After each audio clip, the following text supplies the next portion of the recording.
Selamat datang di Wala Podcast. Sekarang kita ada di Wala Podcast yang pertama kali. Saya sudah kedatangan satu narasumber, anak muda luar biasa. Dia adalah tokoh aktivis Maluku Utara bersama dengan Bung Nimrod. Ya kan, Bung Nimrod. Biasa disapa-sapa. Ya, banyak hal. Banyak disapa. Sapaan. Ya, jadi Bung Nimrod ini dengan marga Lasa. Lasa itu biasa di Wayoli, bro. Ya. Jadi kalau di game ini sendiri itu biasa kita sering sapa dengan kata Bung. Ya. Iya. Ada satu partai yang biasa disapa itu bro, ya kan? Tenang ya. Jadi baru awal sudah tegang. Jadi kalau podcast yang lain kan biasanya di samping jurang, ini sudah bukan di samping jurang, hampir masuk dalam jurang. Jadi saya kenal dengan Bung Nimrod ini, dia ketua DPD Gemeni Maluku Utara, para pejuang, pemikir pejuang, paham Bung Karno. Beliau juga ada salah satu aktivis yang sampai sekarang aktif, sekarang juga aktif di penyelenggara ya? Ya. Penyelenggara Di Bawaslu di Bawaslu. karena itu penyelenggaranya ini yang kita tidak bisa bahas terlalu dalam soal politik. Jadi kita hanya bahas mengenai pribadinya Bung Nimrod dan aktivisnya, seorang aktivis yang luar biasa buat Maluku Utara. Bung, memangnya Bung Nimrod ini sebenarnya asli orang Halu, Ternate atau orang Halbar? Iya, kalau kelahiran saya itu di Halbar, di Desa Tabobol. Desa Tabobol. Iya, tempat kelahiran saya itu di Desa Tabobol. Ya, itu saja. Oh, Desa Tabobol berarti suku apa? Suku Wayoli. Suku ya. Suku Wayoli. Jadi di Halbar itu kita sangat banyak suku. Salah satunya suku Wayoli. Suku, bisa dibilang suku tertua. Iya, suku tertua. Nah, ini yang lain bisa komen kalau salah di bawah. Ya, karena di dalam sejarah itu kita Wayoli itu adalah Bala Mayor. Bala Mayor itu dalam bahasa Wayoli itu artinya suku tertua. Suku tertua. Berarti Bung sudah menikah? Ya, Sudah menikah ya? Oh ya, punya anak? punya. Oke, punya anak. Tapi aktif di kuliah, masih kuliah atau? Sudah selesai. Sudah selesai kuliah. Berkarir sebagai aktivis itu ceritanya bagaimana? Coba. Ya, kan kita sebenarnya malu atau apa ya? Semacam saya ragu menyatakan diri saya itu sebagai seorang aktivis itu saya ragu. Artinya ragunya ada begini. Bicara aktivis itu kan bicara adalah salah satu kapasitas atau salah satu jabatan yang paling besar. Nah, kita justru bicara soal aktivis itu banyak hal yang harus kita ambil peran. Kita harus menjadikan itu sebagai tanggung jawab. Justru kalau misalkan hari ini kita atau saya secara pribadi menyampaikan bahwa saya itu aktivis, agak ragu lah.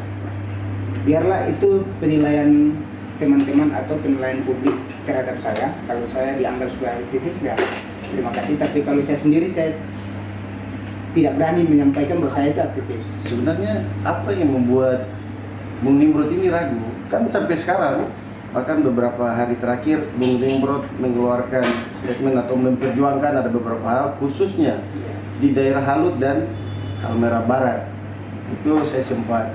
Terus Ya. apa yang membuat Bung Nimrod itu ragu kalau Bung Nimrod itu seorang aktivis?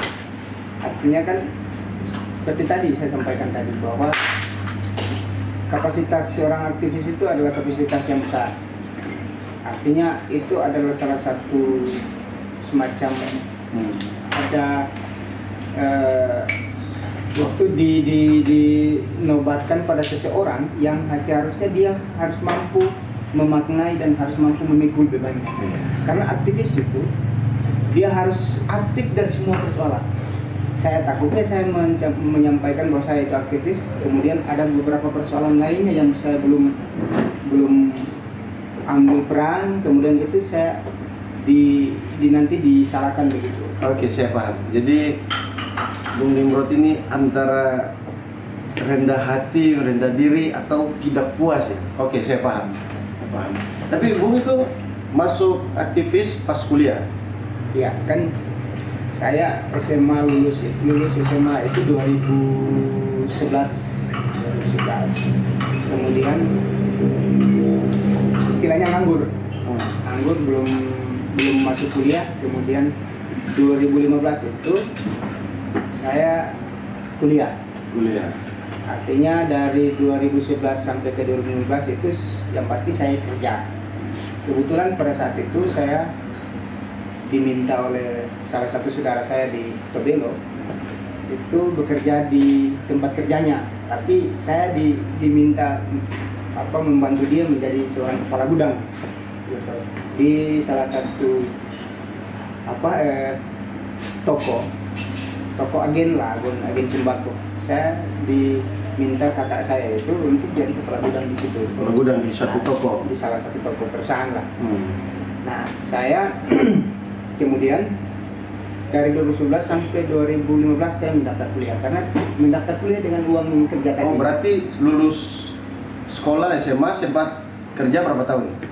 2011 sampai 2014. 11 sampai 2014, kurang lebih 3 tahun. 3 tahun bukan nganggur, kerja.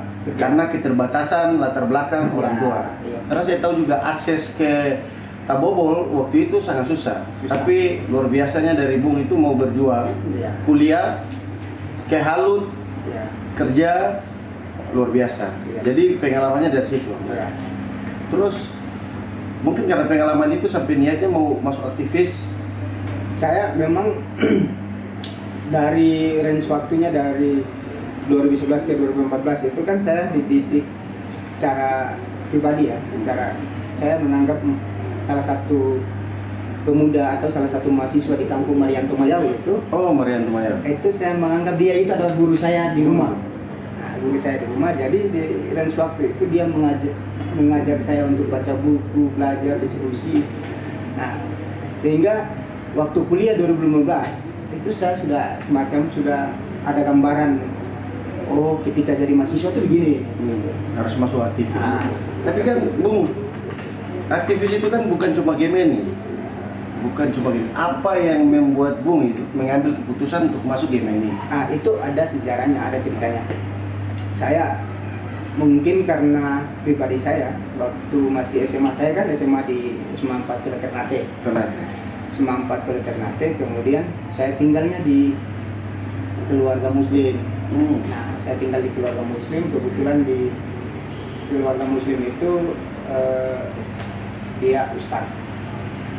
Jadi semacam kebiasaan hidup hari-hari di rumah tempat saya tinggal itu di Ternate, dupa-dupa itu semacam ada kehidupan yang tidak membeda-bedakan saya Kristen atau mereka Islam, itu tidak ada perbedaan. Berarti toleran. Seolah-olah hidup itu toleran. Jadi dari kebiasaan itu ketika sampai di kampus, ternyata ada sosialisasi dari senior-senior di kampus. Organisasi ini labelnya ini, latar belakangnya ini, terus ini. Saya lihat Gemini. Saya lihat Gemini ternyata pas dengan latar belakang kehidupan saya. Jadi saya bergabunglah ke Gemini. Ya, jadi luar biasa. Sekarang menjabat sebagai ketua DPD. Berarti kalau menjabat ketua DPD berarti ketua provinsi ya, di Maluku Utara. Itu ada tahapan mulai dari kaderan. Pernah jadi di ketua DPC juga? Saya tidak pernah jadi ketua cabang. Tapi saya pernah jadi pengurus cabang 2 periode. Pengurus cabang 2 periode. Itu pengurusnya di bidang apa? Saya kebetulan saya kuliahnya di Halut, S1-nya di Halut. S1 di Halut. Jadi periode pertama itu di cabang itu bidang aksi dan propaganda. Aksi dan propaganda. Kemudian masuk periode kedua, ketua terpilih yang baru, angkatlah saya menjadi aksi dan propaganda lagi. Nah, di ketua bidang aksi dan propaganda. Jadi setelah itu kongreslah di Ambon, hasil keputusan kongres Ambon, saya dipilih diangkat menjadi ketua caretaker DPD Gemini Maluku Utara. Jadi berpengalaman di pengurus sebagai aksi dan propaganda. Jadi kalau nanti di Maluku Utara ada aksi-aksi dan propaganda, kita tidak heran lagi karena dipimpin seorang yang berlatar belakang pengurus sebagai aksi dan propaganda. Kemarin ambil jurusan apa? Saya di waktu kalau masuk kuliah itu saya Jurusan apa? tesnya dua, Dua.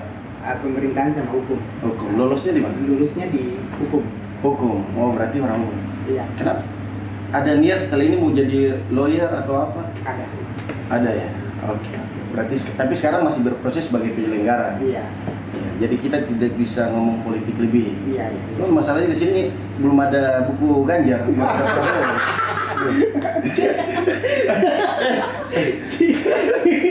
Kan masing-masing orang beda. Dia idolanya Ganjar, saya idolanya Prabowo. Kan Bukan idola, Idola. bukan idola. Ini harus dijelaskan. karena senior ya.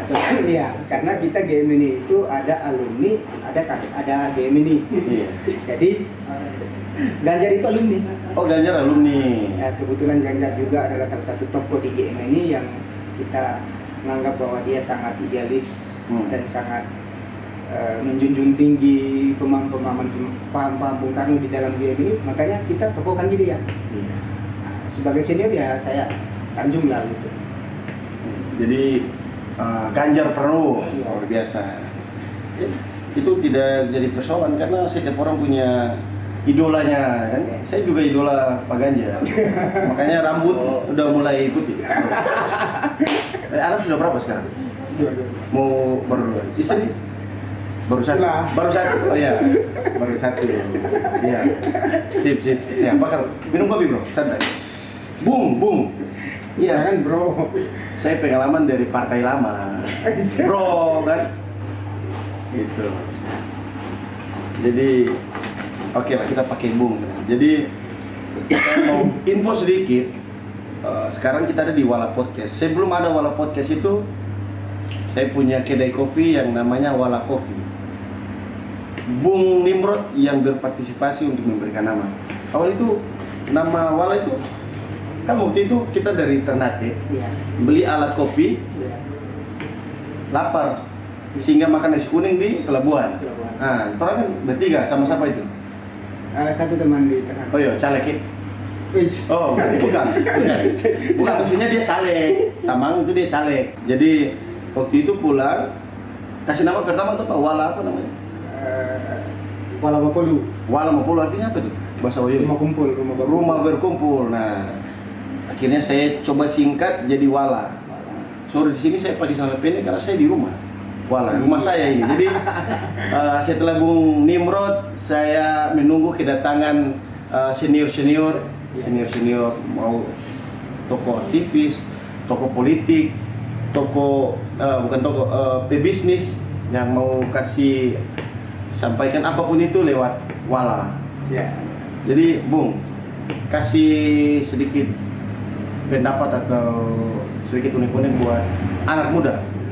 Kebetulan saya juga ada di kafe Wala atau Wala Coffee. Di podcast Di- sekarang di- podcast Wala Podcast. Nah, di podcastnya Wala Podcast. Oke, saya hanya ingin berpesan kepada teman-teman kita sekalian, teman-teman semua, khususnya kepada kaum muda. Kita pada umumnya di Maluku Utara ini ada berbagai macam persoalan, baik itu persoalan pertambangan, persoalan lingkungan, persoalan apa saja, persoalan pertanian dan sebagainya, yang itu kemudian membutuhkan partisipasi pemuda, perhatian pemuda yang seharusnya aktif menyikapi itu. Oleh sebab itu saya sebagai ketua DPD Gemini Maluku Utara, saya mengajak teman-teman semua agar kita bisa melihat dan mengembangkan Maluku Utara pada umumnya, dan Halmahera Barat pada khususnya kita harus kembangkan biar lebih baik lagi ke depan.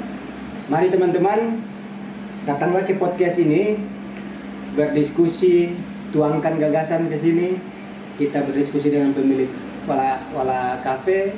Mungkin ada ide dan gagasan-gagasan yang cemerlang bisa dituangkan di sini dan kita bisa publish ke media biar teman-teman yang lain bisa ikut juga di sini. Terima kasih, mungkin itu saja yang saya sampaikan dan salam pemuda. Gimana? Salam pemuda. Salam pemuda. Kalau dari saya, berdaya bersama, berdampak sesama. Thank you, Bu.